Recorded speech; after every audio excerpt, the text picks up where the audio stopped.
Black Friday is here. I was never a huge fan of it until one year I got the bug. The vinyl bug, that is. Every year, twice a year, record labels and artists put out exclusive records for Record Store Day. The first one being in spring, the second one being in Black Friday. I don't know exactly why one year I decided to take an interest in vinyl. I was hanging with my cousin Dan a lot, who had a pretty decent collection, and I guess he got me interested.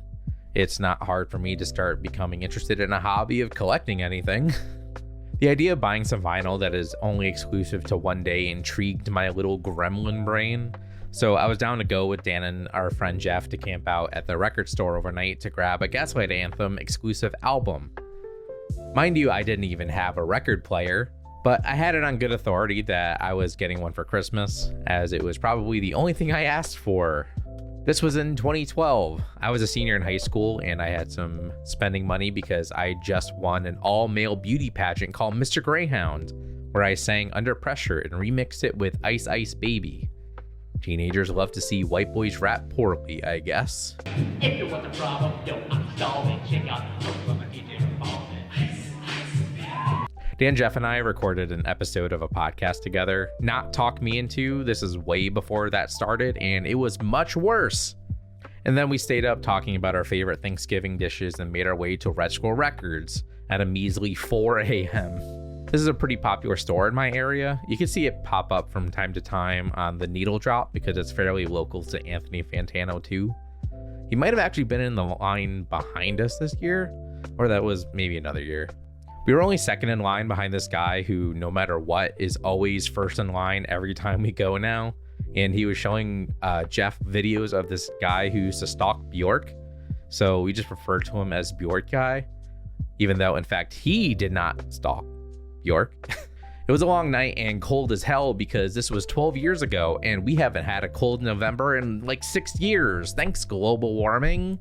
Eventually, it's time for the store to open, and we make our ways in, and the only Record Store Day exclusives I was interested in were this Gaslight Anthem 10-inch and Tenacious D's Simply Jazz. Since I was building up my future record collection, I was also buying some of my favorite albums. So here we have it, my first 6 albums that I ever purchased. Then I went home, and then I couldn't listen to them until Christmas morning. All right, let's go through each of these individually and tell you why I picked them up and what I thought of them. This one was the Record Store Day exclusive 10-inch Gaslight Anthem album EP Hold Me Up. I hated this. Yeah, this was the original draw to have me go to Record Store Day, and honestly, I think I've listened to this maybe twice. Yeah, I was never really a big fan of this, and I don't think Dan and Jeff were either. Listening to it for this video, I think I appreciated it maybe a little bit more than I originally did. The Gaslight Anthem is one of my favorite bands, so I think I was just a little put off by them just releasing 3 acoustic songs, all of which I don't think I was really accustomed to listening to their acoustic stuff at the time. We have 2 originals and a Bon Iver cover. I think I like the Bon Iver cover a little bit more, but honestly, it's not super high on my list. Also, look at this awful packaging. I like that it shows off the translucent red record, but honestly, every time that I take this out of it, I think I'm gonna like scratch or damage the record. You can see that it's like also coming apart here, which is not great. That's not ideal. I really wish they just printed out like a cardboard cover, and it's just feels to me like they cheaped out trying to rush something out for Record Store Day this year. Getting that out of the way, the other Record Store Day exclusive was Tenacious D, Simply Jazz. If you don't know Tenacious D, it's Jack Black's music comedy group before he lost a backbone and shills completely for corporations now. This release is really up my alley for my sense of humor. It pretty much is exactly what you would think it is. Oh, I guess it's technically just titled Jazz. My bad. I'm not a jazz connoisseur, but it sounds like jazz to me. This is pretty much exactly what you would expect. It's pretty much just jazz and then Jack Black just kind of saying some nonsense in the background. I think Dan put it perfectly, where it's like the perfect party album where if you throw it on during a party, it just sounds like background music, but then you actually start to listen to it and then you get the joke. Also, I don't know why, but every time that I see it, having it say Simply Jazz on side A and then nothing on side B, that really kills me. I don't know why. I'm glad I have both of these, but they're honestly not like mind-blowing record store day releases. Although eBay says that them together it's about $225, so fuck me, I guess. Now we were getting to the meat and potatoes of my collection, and a good chunk of these are the only albums that I had for a good while before I had a disposable income. Like I said, I was a huge Gaslight Anthem fan, and both these albums that I got are like my favorite albums out of their whole discography. I don't think American Slang right here is like one of their best albums, but honestly, it's got some bangers on here. Honestly, for me, there's no skips on here. If you're into some like indie rock, this one can hit really hard when the mood is right. This one for me was like on constant repeat when I had just like a regular MP3 player before I even had an iPod Touch. And even when I did get an iPod Touch, it was just always in my constant rotation. Next up, we have At the Time was their latest release, which was Handwritten. This album's got a real special place in my heart. To be honest, I think it's probably their best album that they ever put out. I'm not sure if I super vibe with every single song that they put on here, but honestly, the highs are so high, I think it just outweighs everything else. This album deals a lot with writing, I think with the obvious title, Handwritten. I think the songs like Handwritten and Too Much Blood, talking about how like there's too much blood on the page, talking about writing scathing things about this person in these songs, and like, oh, how could you lie yourself out of this or whatever. I think it's just fun, just like an album about writing, and then there's a song about writing, an album about writing. It's kind of fun. Plus we have a great album opener with 45, and then we have Handwritten and Here Comes My Man. It's honestly super great. I love all three of these songs. 45 you can like hear on some commercials and stuff like that. Fun story about the year that this record came out was the first time that I saw them on tour, and it was also my first ever real show, I guess. I loved every minute of it. It was very formative for me for a couple of reasons. One of which was it was the first time I ever smelled weed so strongly. It was like right next to me, which is very funny.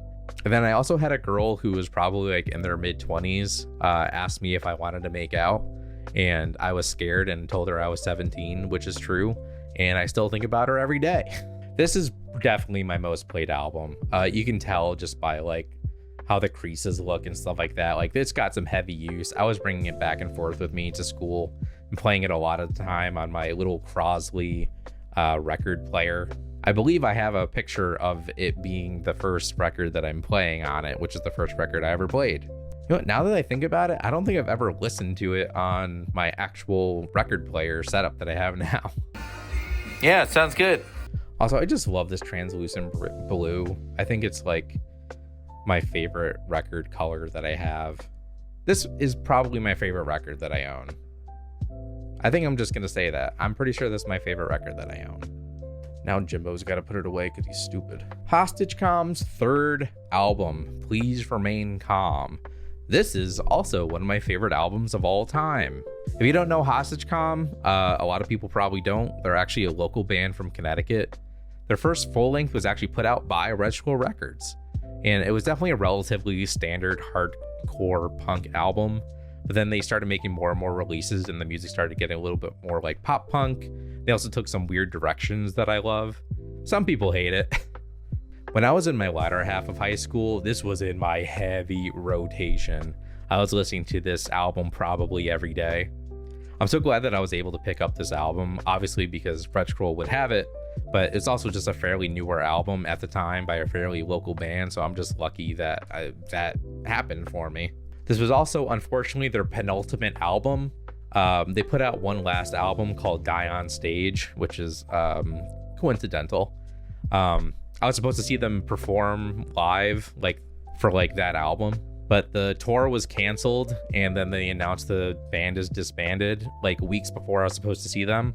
And then they had one last show at Toad's Place in New Haven, and it kicked ass, and I cried quite a lot. I think about the show a lot. I think there's actually a decently produced video of this last show, and I'll link it down below. Now we got the odd one out. This is the Beatles' Rubber Soul. If you're just meeting me now in this video, you might be a little bit confused compared to the other albums. But if you know me personally, and especially me in high school, I was a huge Beatles fanatic.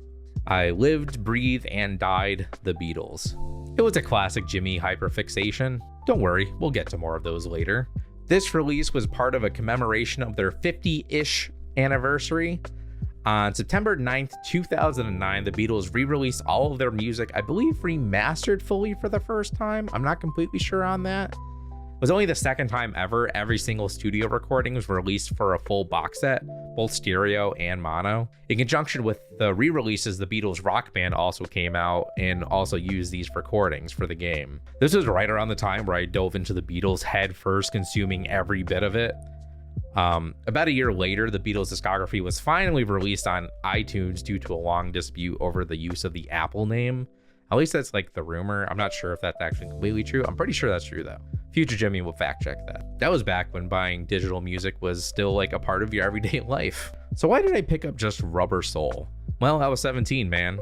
All I had was $100. This is definitely in my top 3 favorite Beatles albums though. They kind of shift around, but I'd say Rubber Soul is consistently up there. Right now it's like Abbey Road and Sgt. Pepper's probably as well. These re-releases were everything to me though. I just still don't have every single Beatles record. That ship has kind of sailed for me. It's kind of like a when I feel like it kind of task, but I do really appreciate them. They even came with like the same pamphlets and inserts that they did with every original English release. Rubber Soul is such a good album because it's right around when the Beatles started to like experiment a little bit in the studio, but they still had like a cool, nice rock edge for when they toured. I don't think this one came with any inserts, but it's cool. It still has like the original record label and shit like that. This album was definitely played a lot as well. It's in better condition though than the Gaslight Anthem album. And there we have it, my first 6 albums that I ever bought. It's definitely a weird selection, but I'm thankful that I went out on that super cold night. When this episode comes out, I will likely be standing in Red Scroll's parking lot again because I'm looking for another Gaslight Anthem exclusive album this year. Plus, I'm looking for the SpongeBob movie soundtrack because that was one of the first CDs I ever got as a kid. Don't judge me.